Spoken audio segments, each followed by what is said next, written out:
Welcome to another edition of the Best Business Minds, where we interview business leaders and academics that write thought-provoking books. I'm Marc Kramer, a serial entrepreneur who consults with family businesses and entrepreneurs. This is our 110th show. Today's guest is Patrick McGinnis, author of Fear of Missing Out, which I think we all succumb to FOMO.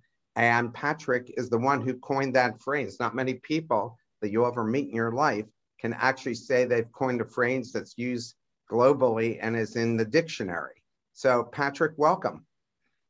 Thank you so much for having me. Oh, it's a pleasure. So Patrick, let's start with you telling us about your professional background. So I have I took a long and winding road, to quote the Beatles, to where I am today. But essentially, I started out in investment banking, in Latin America investment banking, because I had lived in Argentina in college. Then I moved on to venture capital in Latin America. I headed out to business school up at Harvard, and then afterwards worked in international emerging markets private equity for 5 years. My company AIG blew up. I ended up leaving there to work for myself, and today I basically do three things, which is I do investing in the US and Latin America and early stage companies. I do advisory work. I sit on some boards and advise a couple of organizations. And I have a sort of a media career, which is a combination of writing books, speaking, podcasting, and stuff like that. Clearly there's not enough hours in the day for you. That's true. And explains why you don't have children, just no time. So why did you write this particular book? So I wrote this book because I was running around the world promoting my first book, which was called The 10% Entrepreneur. And that's about how to be a part-time entrepreneur. And everywhere I went, people would always want to talk about FOMO, because I, had invented the word when I was a business school student. And people would just say, I have a friend who has FOMO, or I have FOMO. Will you take a selfie with me, stuff like that. And I just realized that it was this thing that everybody felt no matter where I went. And it was oftentimes talked about kind of a jokey way, like, oh, FOMO, ha, ha, ha.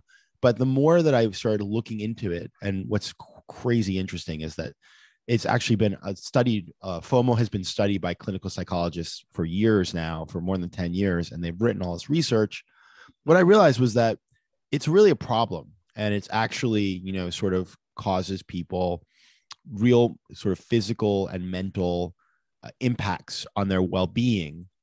And I decided that if I was the one who had identified this term, which I was, that it was also incumbent on me to try to find a way to unpack it and help people to deal with it. And so that was the inspiration. And so I started working on it in 2018 was when I started working on the concept of the book, and then it came out in about a year ago. And can you give some examples you've experienced yourself? And you write about them in the book, especially when you were a student at Harvard. Yeah.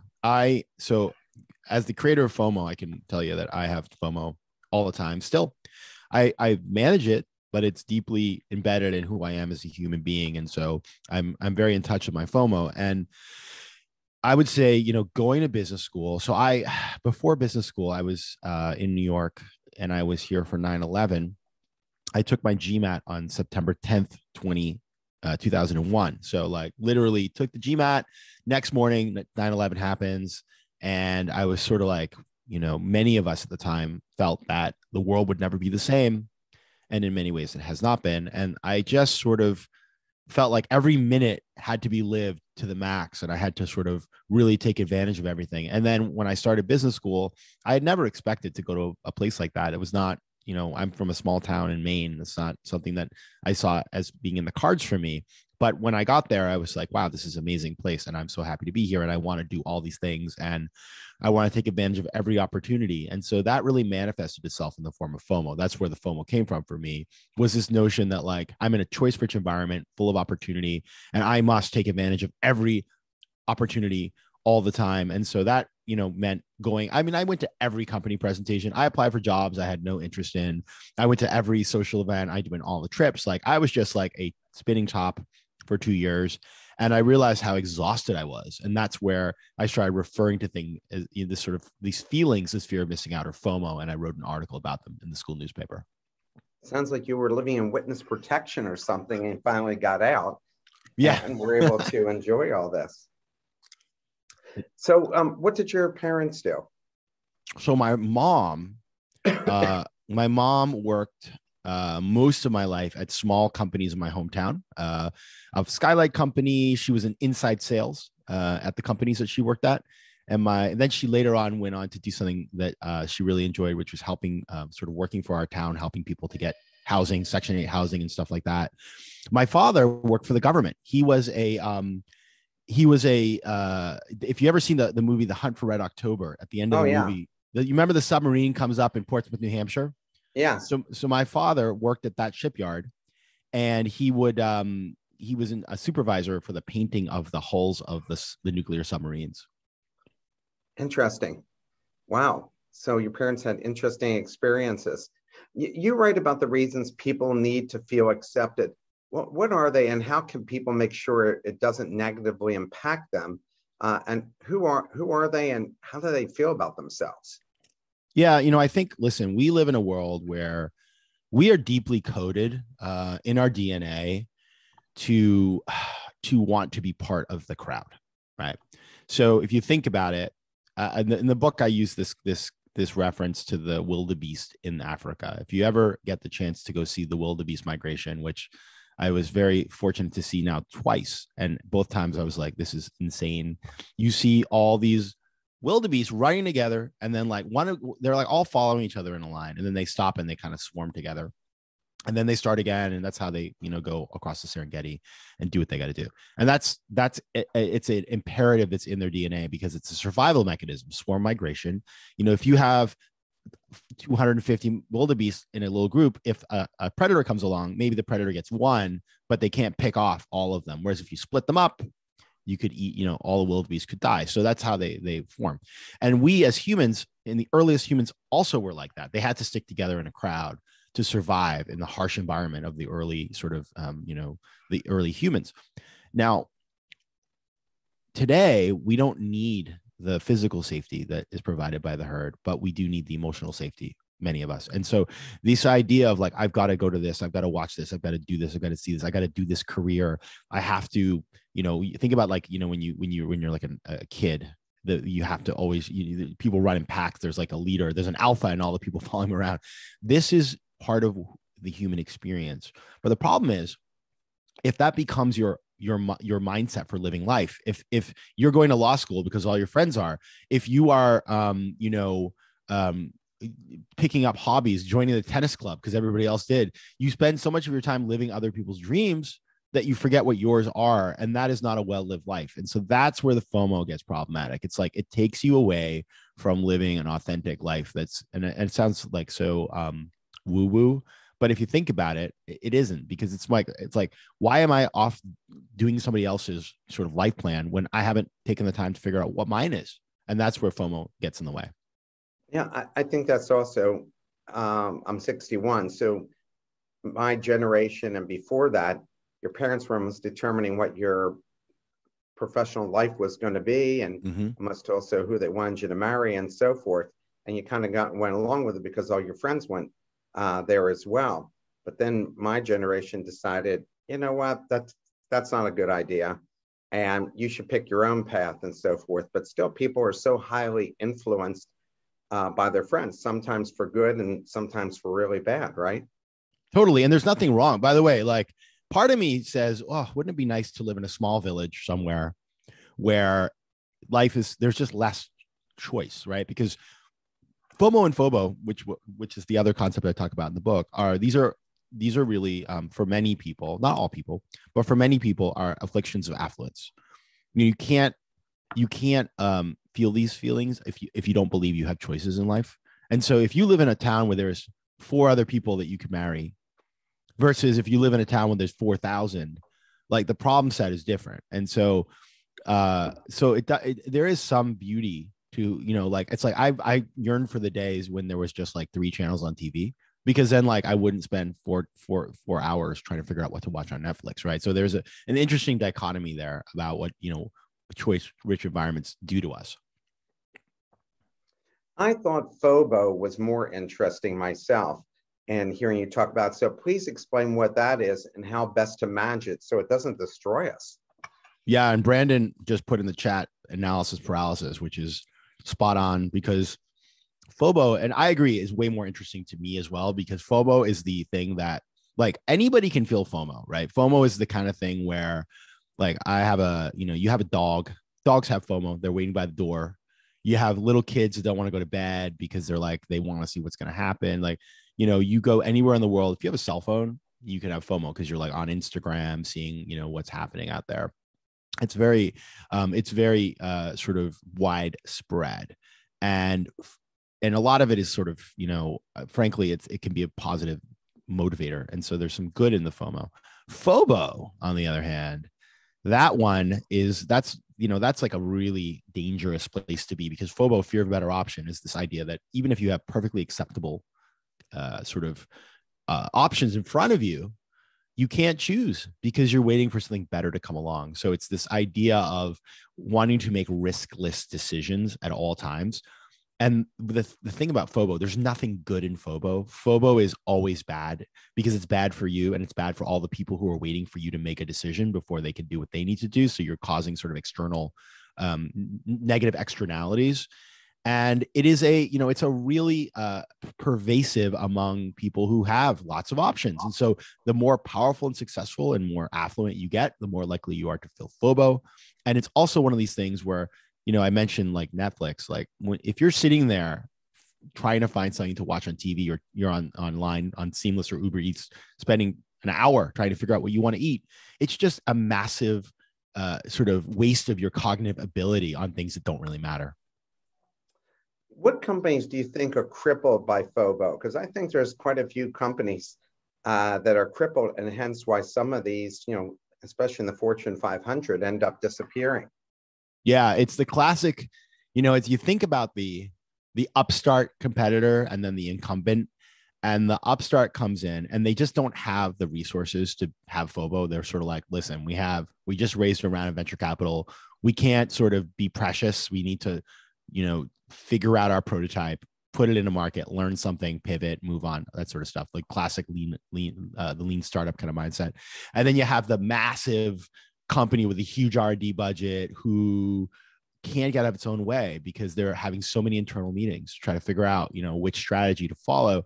And you see this a lot. One great example that I particularly enjoyed and I wrote about in the book is the story of Audi and Tesla, where Audi first declared its intention to launch an electric vehicle back in 2009.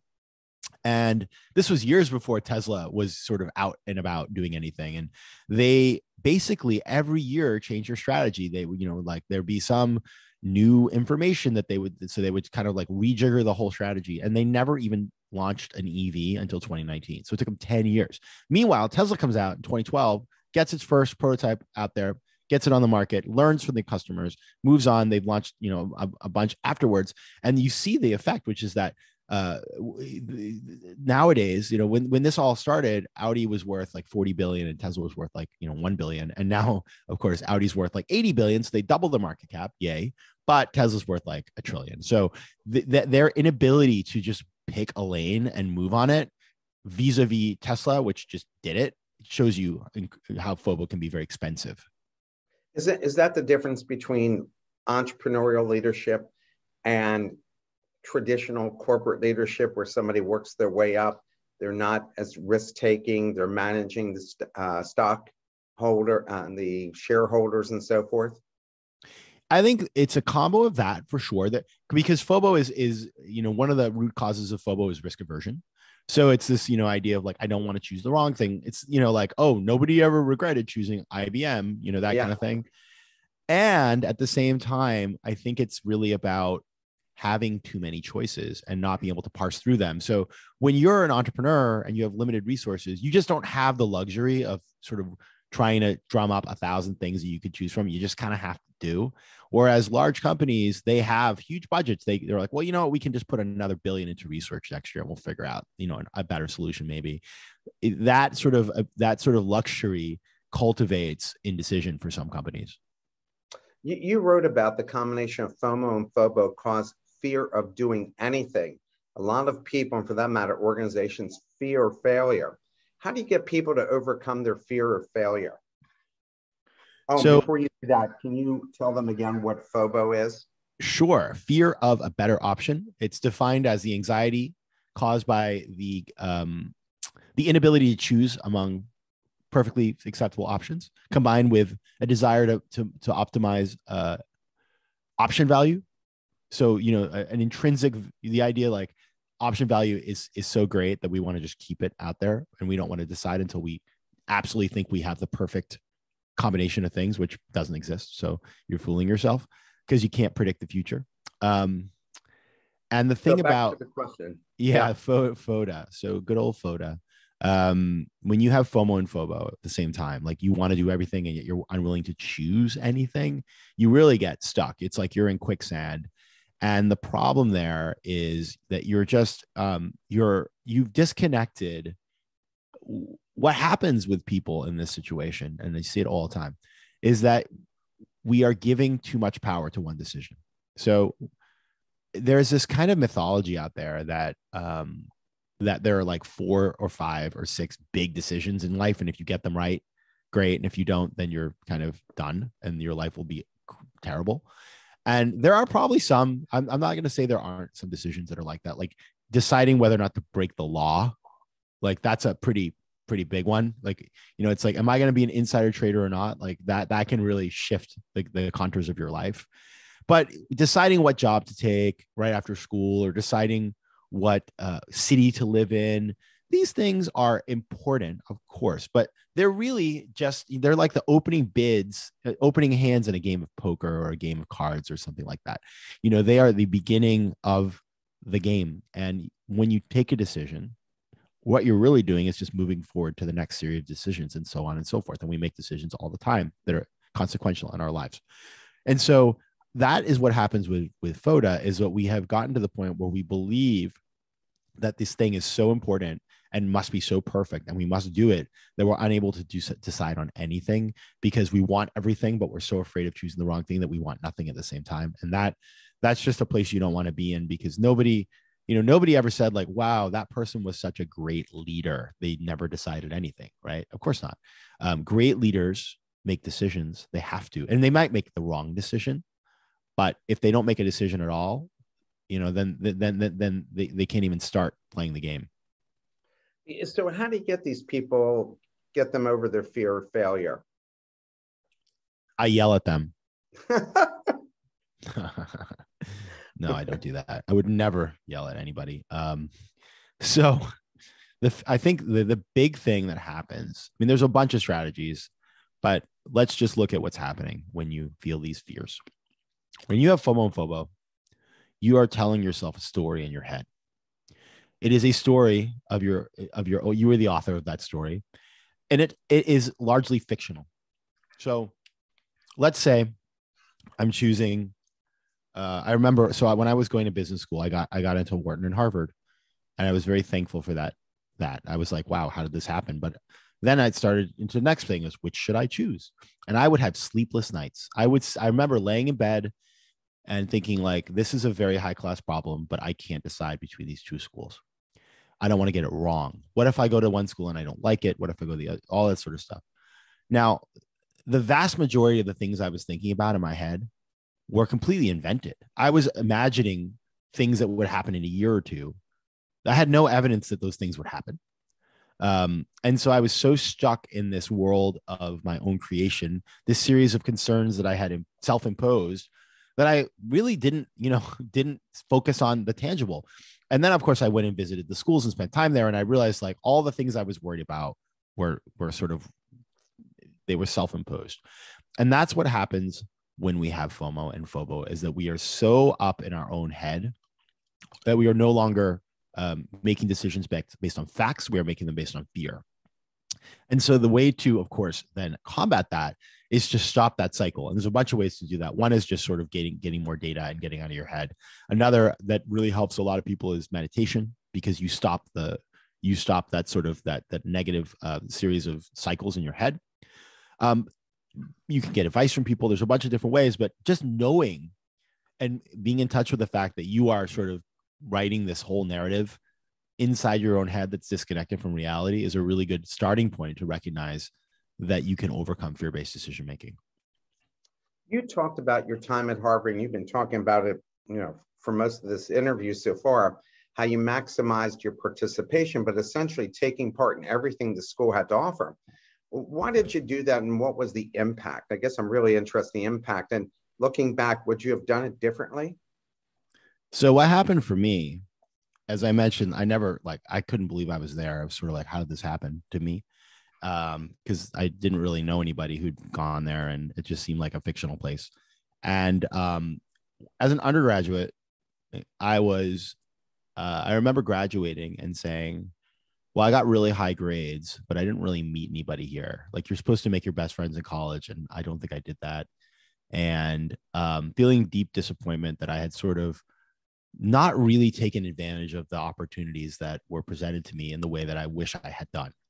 I'm glad I studied. That's great. But, I felt like I could have probably studied slightly less and had more social development.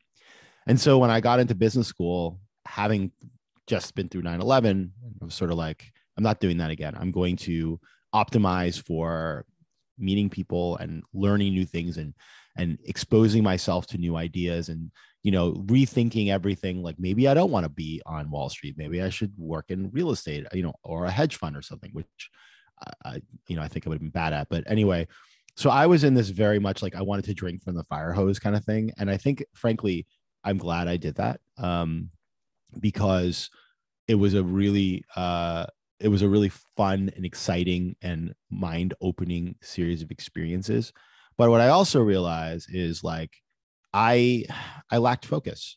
And so it was good to do that for a period of time. But, like, I think about some of my classmates who came in with much more focus, and they did really cool things. They were like, I want to work at a tech company, and they got a job at Google pre-IPO, stuff like that. Or they did the business plan competition, start a company. Like, I was way too spread to be able to do things that might have really been more impactful for me. And so that's what I kind of learned at the end. When I look back, I was like, I'm really glad I did this, but I didn't sort of invest enough time in trying to figure out why I was there and what I wanted to do with it, because I was so busy doing everything. And so that's what I would change about it. Question from the audience. Do you feel people should embrace the idea of there is joy in missing out? So the joy of missing out, JOMO, is another term that's kind of become rather popular, which is great. And I think JOMO is, I have a kind of complicated feelings about JOMO, and I'll tell you why.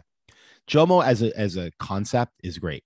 Yes, the idea that I always think of like a person meditating on a mountaintop. They have, they're in their moment. They're not worried about, what their friend's doing. They are self-possessed and focused. So awesome. Like, that is like the place we all want to go. And I strive for that in my own life. My concern with JOMO as a term is that people throw it around in a way that I think is actually quite counterproductive, because they'll be like posting on Instagram how much JOMO they have. And I want to say to them, well, if you have so much JOMO, why the hell are you telling me about it? Right? Like, just keep your JOMO to yourself. And so I think we just need to recognize that it is, it's a very helpful destination that we want to head to, but it is not, it requires a lot of work, and it's being thrown around in a way that I think is very shallow. And the other thing is that JOMO works really well for the small things in life. Like, oh, I didn't go to Firefest, I have JOMO. Like, okay, makes sense. Love that. But, it's like, how about things like I didn't find fulfillment in my job, I have JOMO. No, of course that doesn't work. So I think it's a cool idea, but oftentimes misapplied. Oh my God, my mom would never sign up for this concept of JOMO. She's always thinking about what's like the best opportunity. You're inviting her to dinner, and she can, well, I'm afraid I might miss out on this other party with the ladies and our mahjong game. So yeah, my mom's not signed up for that. Why do people get caught up with the concept of everyone else is doing something? Why shouldn't I? That's interesting. That's kind of like there was a book by Shonda Rhimes called The Year of Saying Yes, which is kind of like what I guess I was talking about earlier. It's like, I wanted to do all the things. And I think what happens is we live, we're very lucky. Obviously nothing is perfect. And we've had a couple of tough years as a planet, and probably we'll have some more. It's just challenging out there. But I think the thing is that doing things is frictionless in a way it wasn't in the past. Like you can kind of do anything you want with the internet and technology. And so, in the old days, like you think about a Disney movie and like Disney heroes, they have that song they sing, like the I Wish song. And it's like, it's like, if you're Belle and you want to get out of your village in Beauty and the Beast, like it's kind of it takes a lot of work. Nowadays, people move like the next day. And so we live in a time where the level of friction to do the things we want to do is much lower. And as a result, we have many more options that we can go after. And that's the temptation, I think, is that we get we're more likely to get sucked into those kinds of things. And that's, again, it's can be good because it's motivating, but it can be bad if you spend all your time running after things that really don't fit what you want to do. It's funny. I worked in Latin America for 9 years, also in Chile, Peru, Colombia, Guatemala, Panama. And people always are amazed at the amount of choices we have in the United States. Like they just can't comprehend that literally every choice on the planet Earth can be found in the United States. And they would tell me it was overwhelming to be part of that. Fun in the beginning and then overwhelming as time went along. Yeah, it's true. You hear about, I remember a friend of mine, she went to the Peace Corps and somewhere in Zimbabwe, I think she went to. I can't quite remember, but I think it was Zimbabwe or Malawi. And she came back and she went to the grocery store and, the classical, like, it's like the classic, like, oh my God, we're so spoiled and it's terrible. And I think it was, I kind of laughed at the time, but it is true. Like you go to the supermarket and you're like, the other day I was at my hometown in Maine in this small supermarket and they had like, I was trying to buy like soy sauce. There were like 9 types at a little tiny place. I was like, what is going on here? Right. It's kind of overwhelming. I didn't know what to do. I was like, I just walked out. I was like, forget it. Here's the question from the audience. Do you find that FOMO and FOBO is more prevalent in the developed world or developing world? That's interesting. Yeah, I love that question. And for those of you who don't know me yet or getting to know me today, I've traveled a ton. So I've been to 104 countries and I've spent a ton of time overseas. I love traveling and spending time in different cultures. And I'll give you the analogy of I spent some time a couple of years back in a Syrian refugee camp in Lebanon, in the Bekaa Valley. And my takeaway from that day was people had FOMO. They had plenty of FOMO because, they were living in this very suspended animation, wanting to go back to most people from Aleppo. They're like, so they see the world moving on without them while they're stuck. And they have cell phones. And so they're watching, they're seeing the opportunities that they can't avail themselves of because they're in this really terrible situation. So the FOMO, excuse me, you can see that, I remember talking to a young man who really wanted to be a programmer and that's his dream, but like, he just couldn't, there was no place for him to learn at that point. I guess he could teach himself. So anyway, that struck me. On the FOBO side, people didn't have FOBO because they didn't have options. Unfortunately, they were stuck there waiting for the war to end so they could go home or that they could move to another country and start their lives anew. And so I do think that that is a thing that we see. The other thing, though, is that if you live in a low information society, and I've seen this in a couple different places. One was in Turkmenistan, where there's just like the internet sort of like very regulated. There's no social media, so people just don't see a lot of things that trigger FOMO. They're not getting the sort of information from people that are bragging online, or they're not learning about opportunities they could go after. They have less FOMO. And I think also in highly religious societies where people are deeply faithful and they're focused on like, I know what I want. I'm like focused on, these things, family or whatever. There can be a social dynamic there as well. So there's definitely social and other sort of factors, but I would generally say that in developing countries, there is less FOMO just because there's less sort of, there's less that people can choose between, and that can be good and it can be bad. And another question from the audience, could you also explain how collectivist versus individual societies are affected by FOMO and FOBO? I know you touch on it in the book. I do, yeah, and it's a wonderful question, and I will not claim to be an expert on this because it is a whole area of sort of sociology and demography that I'm sure people have written 1,000 books about. But what we do see is that when you have a collectivist culture where you have a deeply formed set of shared values and practices, you have you're sort of like the way you view the world is different than a highly individualistic society like the United States, where everybody thinks they should have the best all the time. And it's all about, not to stereotype Americans, but, we do have like a cultural proclivity to thinking that we should have the best all the time for us. And therefore, if you're in a collectivist society, your ability to sort of like deal with these foes is higher because you have other criteria and values that are more important to you than simply just optimizing your own existence. Is social media like Facebook and Instagram, which are part of the same company, a force for good or evil? I should also put in Twitter as well. Oh, man, they're pretty bad. I mean, I use them. Don't get me wrong. I think they're generally pretty evil. We now know, not to get into politics, but we know that, the algorithms are used to radicalize people. And so that's bad. But I would say just from not even going into that whole area, the way I think about social media is this, because in my own life, I've had to reestablish a healthy relationship. And the one that really messes with my head is LinkedIn. LinkedIn is a place to go. When I go on there, I always feel like I'm not successful and I'm not doing enough, because you see your friend, and it's like, oh, this person just got made partner. This person got an article about them in the newspaper. And you're like, well, what have I been doing all week? Right. And so it's like natural.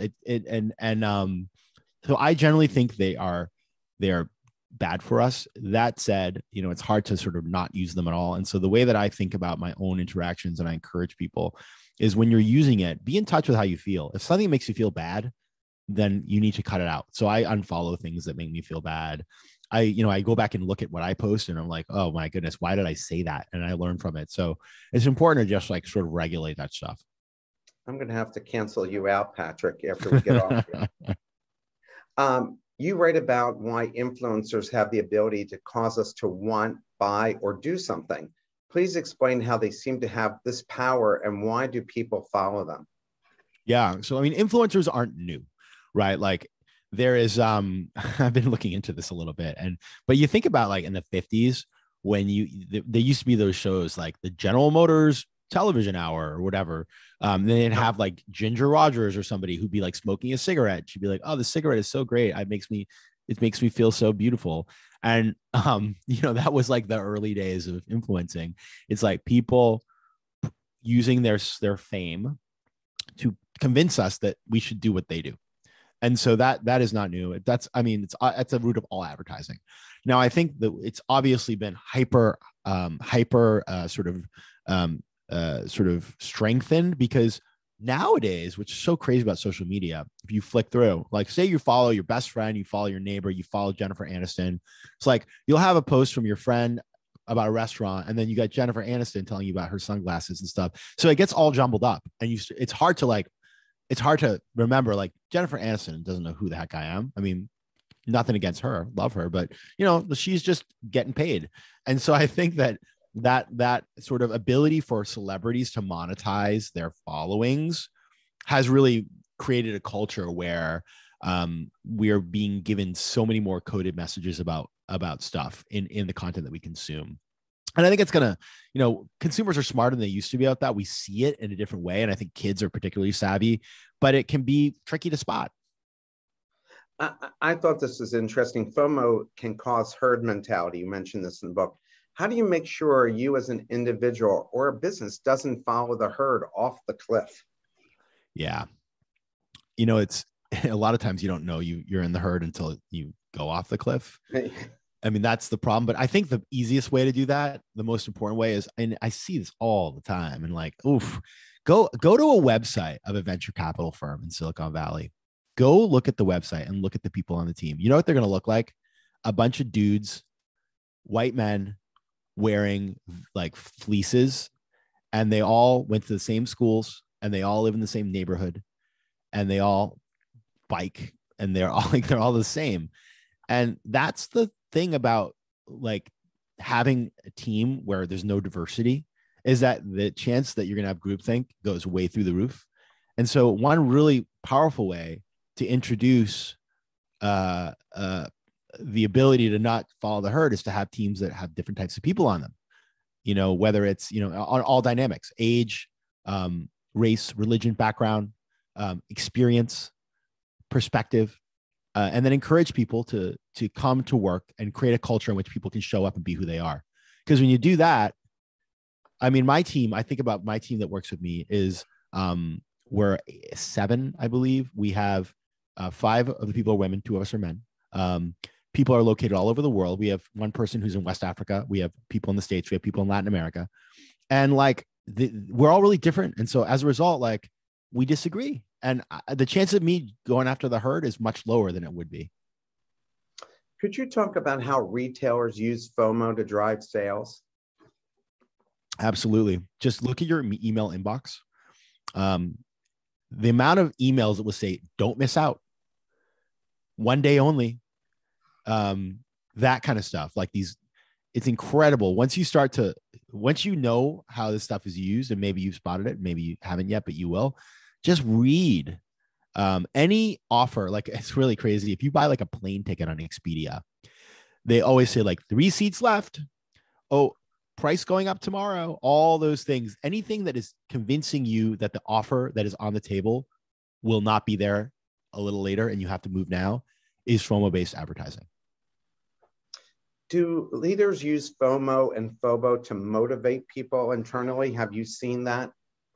Yes, and that's wonderful. So the FOMO is not all bad. FOMO is a powerful motivator. And I've seen this. I did a really interesting session actually with a firm on Wall Street about how to use FOMO to increase sales. And, it can also be used to increase creativity and productivity.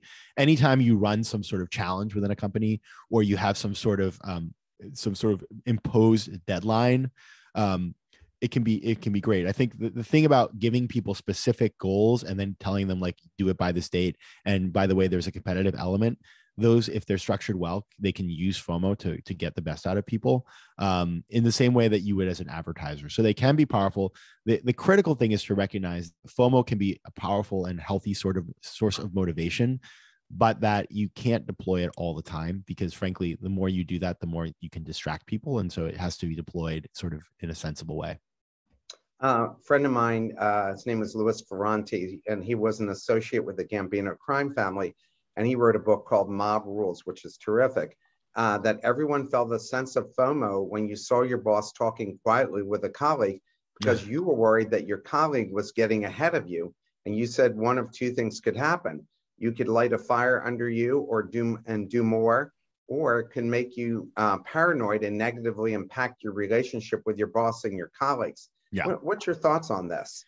I'd just be worried they were talking about killing me. So I guess I'm more paranoid than anybody, but that's exactly right. I think like so many leaders, I remember learning about the leadership style of Maurice Greenberg, who was the CEO of AIG. Remember him? Right.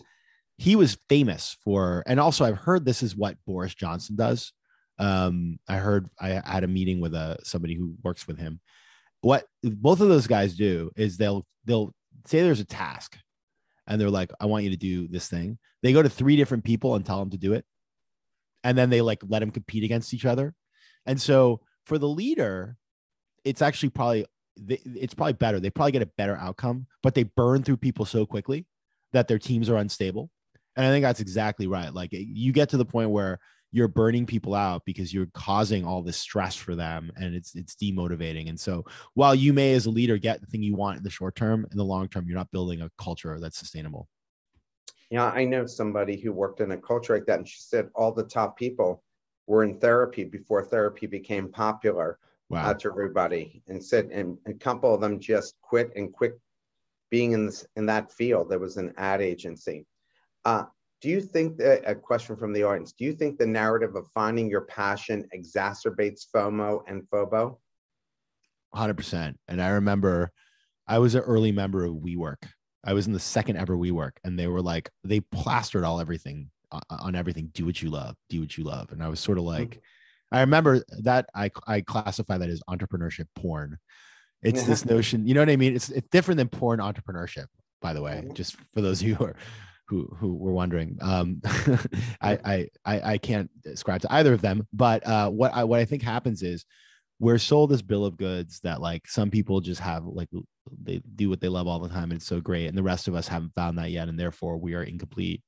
And as somebody who has found the thing that he's meant to do, and I really truly enjoy what I do, like I still, it's 20% of it is what really lights me up. The other 80% is work, and I don't mind. I'm happy to do it, but I think we are very lucky if we can find things that make us happy for 20% of the time, and then the rest is supporting those things, and this notion that somehow we all can just discover what we want. The reality is that like we all need to make money to live, right? And if you do that and you find meaning in the work you do and you're able to do some things that you love, like that's a pretty good place to end up. You had an interesting story about how Pepsi was worried about missing out on a significant piece of history, showing how FOMO can result in a disaster.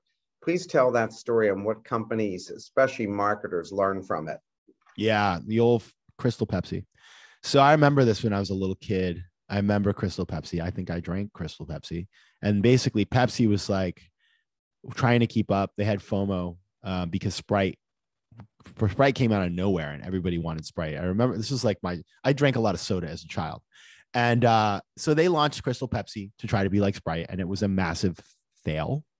And we see that many times over where companies will launch a product.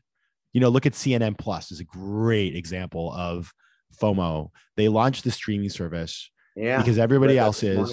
Yeah. And then they spent $500 million, and then they shut it down after 1 month. Now, what is happening there? Well, companies, they look at their competitors and they're like, they feel that they have to keep up. And by the way, there's nothing wrong with that thought process. You do need to think about that, but they end up getting into things that they haven't thought through, that they don't really understand. They don't even know if it makes sense for them, but they're running after this thing because they don't want to fall behind, and they can fail. And so you see that over and over again with companies that get into business in the wrong places. I was thinking of the Kylie Jenner example you gave in the book. Oh yeah. Oh, sorry. I thought you meant Crystal Pepsi. Yeah. Good old Kylie Jenner. They made this. This is so stupid that they did this, but like this was around the time that Black Lives Matter had become a really big conversation in the United States. And Pepsi decided to make a video kind of like using Black Lives Matter as a sales tool. And they had this like protest that was meant to look like a Black Lives Matter protest, but was like more Kendall Jenner. Sorry. Yeah, we won't. Yeah, I can't tell them apart at this point. But they're just all really rich apparently. But they use this iconography of Black Lives Matter to try to sell Pepsi, and they made this video that landed like a thud because people were offended by the fact that they were using legitimate protests and a really important social movement to try to create FOMO for people to buy a soda. And it was roundly mocked, and it was taken down within 24 hours. And Pepsi apologized, and Kendall apologized, and it was bad. And so what I said in the book, and I obviously believe, is that you cannot sort of like when you're communicating with clients or customers, like just trying to like take popular culture and then adapt it to your needs, especially when it's something that's like important and it's about like people's lives, that they wanted to be part of the movement, but they did it in a way that was completely inauthentic. There are times we get lucky and have multiple excellent options, especially when it comes to hiring people, selecting a strategic partner, or picking one product to develop over another. What's your recommended methodology, which you talk about solving this problem in the book, for making the best possible choice, or at least one that doesn't leave you with a significant regret? Yeah. So the thing that's crazy about all of this stuff is that, Barry Schwartz writes about this in The Paradox of Choice, which is a wonderful book. And he talks about the fact that the research shows us that people who are maximizers, meaning the people who do tons of work and research endlessly, they end up making actually better choices. Like, if you were to measure out, their choices are better. They spend a ton of time on it. But they are less satisfied than people who just sort of like what are called satisficers, who choose what's good enough. They're less satisfied because the person who's the maximizer spends so much time researching all the potential options that they spend after they made the decision, they feel regret about the road that was not taken. And so it's like very paralyzing for them. And so that's kind of interesting. And so kind of when we think about how to move past FOBO, remembering that FOBO represents fear of a better option, where you have acceptable options in front of you. So you don't have FOBO if it's like, well, I'm choosing between going to the theater tonight or, jumping off a bridge, right? It's sort of like, it's like, I'm going to the theater or I'm going to go to the restaurant. I can't decide. It's clearly both things are perfectly acceptable. When we have those, we have to move past those. And there's kind of different ways to do that. If it's a very inconsequential decision, I outsource it. Either I flip a coin or I ask a friend. Like if I can't decide between, one that I always have is, should I go for a run today? And then I'm just like, I don't know. And I'm 5 minutes later, I'm still trying to decide. I just flip a coin and then I just do whatever, the coin says. When it comes to things like, sort of more important decisions, but things that aren't earth shattering, like, I think it was like when I wanted to buy a computer monitor, I went on Amazon. There's like 500 choices. It's so overwhelming. I went to Wirecutter, the New York Times recommendation site, and I just choose the one that they said was good. Done. And then, or I ask a friend or something. And then when it's the big decisions, and I get into this, and I did this TED talk called How to Make Faster Decisions, and you can go check it out. It's kind of lays all this stuff out. But basically what I do is I force myself to, I identify the options, I research them so I know what the attributes are. I eliminate anything that doesn't fit my criteria. And then I simply force myself to compare them one by one. I choose the one that I like each time, and eliminate the other permanently. Because what happens is when you don't eliminate, you keep going back. That's where you really have the pathology of FOBO. So I just compare them one by one, choosing the one that I like. So I always feel like I'm getting what I want, and forcing myself to eliminate the other until I get down to one thing. And if I have trouble, then I bring in sort of people to help me. But it's a process that I lay out in the book, and it's kind of long, but that's what I use. And I've had many people have written to me who use it as well now, and it seems to be working for them. In chapter 5, the sad tale of the many who get everything he wanted, you mentioned about people who are talking to you and are looking for the next possibly more interesting person or the better table and so on. How do you deal with customers who may be driving you mad, thinking there's a better product or deal that can be had? And how do you manage these people? Yeah. So that's what I call the game of foes. It's true. Like it's really hard when you're in a sales position and you have that client who just like won't close the deal with you. They want more and better and bigger and faster and whatever, cheaper. It's like the classic example of the person who walks into the restaurant, sits down at the table, and then wants to move again and wants to move again. They're looking for the better table. It just doesn't matter, but they think that they need the best, and they somehow have determined that the best is in another seat. And what the example that I use in the book, which I think is a great one, is the story of Hotel Tonight. So I interviewed the founder of Hotel Tonight, and he has this thing on the website called the Daily Drop, or it's an app, excuse me. It's called the Daily Drop. And the idea is Hotel Tonight is designed for millennials. They only offer you, at least originally, they only would offer like 10 options in a city or something. Now they've kind of gotten into FOBO land because they sold out, and now it's like overwhelming. But originally it was meant to be sort of easy for you to choose because there weren't too many options. But they still found that even with 10, people would not decide. So they created what's called the Daily Drop, which was a 15-minute deal that would expire. And they found that people would act on that deal. So, it's like, well, once a day you get this deal, you have 15 minutes to decide, and people would always commit in minute 14. And so that's what you got to do with people when they're having FOBO. You have to ban their decisions. You have to basically tell them, like, if you don't decide now, this is no longer going to be possible, or it's going to disappear. And that forces them into actually deciding. How do you use FOMO and FOBO to your advantage in a business negotiation? So Especially yeah, a lot of entrepreneurs when they're negotiating with investors, like even you. yeah, exactly. FOMO and FOBO. VC is all about FOMO and FOBO. Founders want to create FOMO. They to get the investors to invest. The investors have FOBO because they're like, oh, you know what? Can we wait another month? I want to see another month of traction. Like, let's see if you sign that client, and then we'll decide. And realistically, it doesn't like if somebody's not committing, chances are they will never commit. And you see that a million times where you're like waiting and waiting, and person's not getting back to you, and then they just ghost you forever. And so that is the reality. And so using FOMO, I mean, so the way we use FOMO to generate excitement is there's a bunch of different ways. Like social proof is one. So, if you got a pitch deck and you're able to get, a great article written about you, or you have some sort of like influential person who joins your board, like that's a classic way of using FOMO to create social proof, I should say, to create FOMO. Also, the minute you get that lead investor, everybody wants to pile in, right? It's a classic kind of, it's like, well, the train's leaving the station. Are you getting on? Are you getting off? That's how people use FOMO. I see it all the time. I had another company I invested in where every month, at the end of the month, if you didn't commit, they would raise the valuation, which was very effective to, you're like, everybody funds on the last day of the month because they don't want to get in at a higher price. And then, that's how you can use FOMO to overcome FOBO. I don't think you can use FOBO to your advantage. I mean, I think it's actually bad to use it. I think I have a friend who has more FOBO than anybody in the world. He's the highest FOBO person I know. He's like deeply flawed. It's a long story I won't get into, but this person is an extraordinary negotiator, actually, because this person is able to they hold out on every deal they ever do. But the problem is that nobody likes the person or respects them, and they think that this person is not trustworthy. And so, yeah, maybe you win in the short term, but nobody wants to work with you in the long term. Is that person successful? Yeah, it depends on how you define success. I mean, is he, monetarily successful? Yes.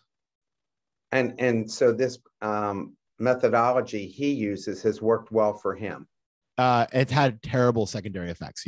Money, yes, but other things just are very disastrous. In terms of relationships with people. And other things too. I can't get into it because now. Yeah, sure. I'm just wondering. I shouldn't even got into this, but yeah, like think about. I'll give you an example. Think about Donald Trump. Yes. Very hard negotiator. Yeah, he has a lot of money, I guess, but like, and I guess some people love him, but like, he's broken the law. Maybe he hasn't paid for it yet, but he may do someday. So like, is he the kind of person you aspire to be like in business? I mean, I don't.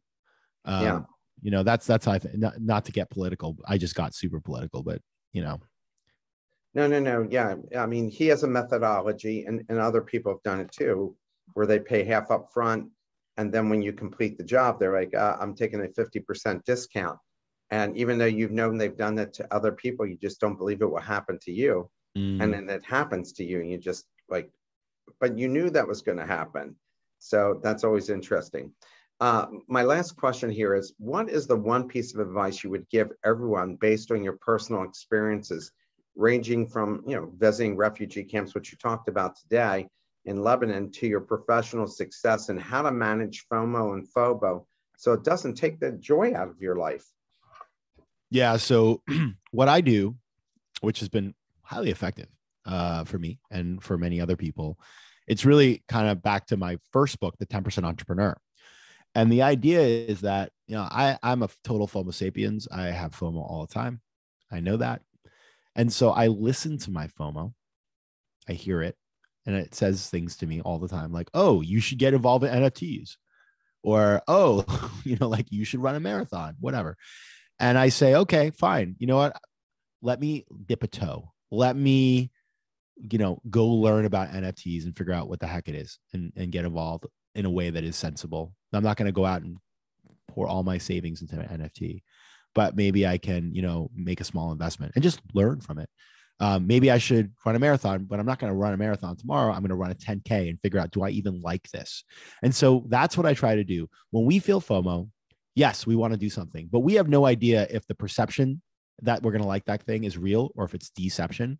And so therefore we need to separate perception from deception by adding in a ton of facts and information. And so that's what I try to do. I try to demystify these things by separating the FOMO from the reality. And that allows me to make way better decisions about how to allocate my time, money, and energy. Before I do let you go, you tell me you're also a venture investor or angel investor? Yeah. And so somebody had asked me earlier about this.